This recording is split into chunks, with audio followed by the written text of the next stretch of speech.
Mga kababayan, isang mainit na pagbati.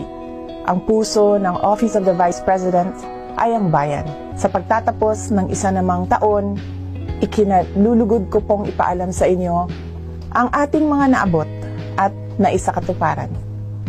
Mula nang tayo ay maupo bilang pangalawang Pangulo, 10 mga programa at mga proyekto na ang ating ipinatupad sa Office of the Vice President.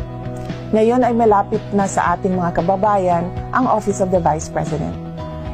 Mula July 2022 hanggang October 2023, umabot na sa 106,958 Filipinos ang nabigyan natin ng medical assistance at katumbas nito ay lampas 1 bilyong piso.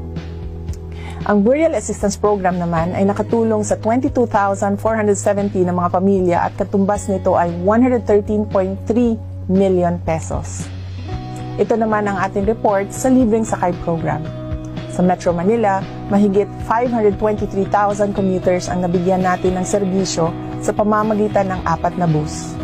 Ang isang bus sa Bacolod, mahigit 89,600 commuters at isang bus sa Davao, mahigit 60,400 commuters. At isang bus sa Cebu, mahigit naman sa 99,600 commuters.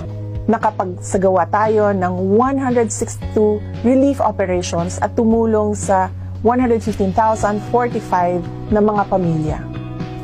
Lampas 23,000 relief boxes, 11,600 food bags, at 438,000 na iba pang relief items na rin ang ating naipamahagi sa pamamagitan ng DOC. Para sa OVP, malayo man o mahirap ang daan, lagi naming pagsusumikapan na marating kayo lalo na sa panahon na kailangan ninyo ang tulong.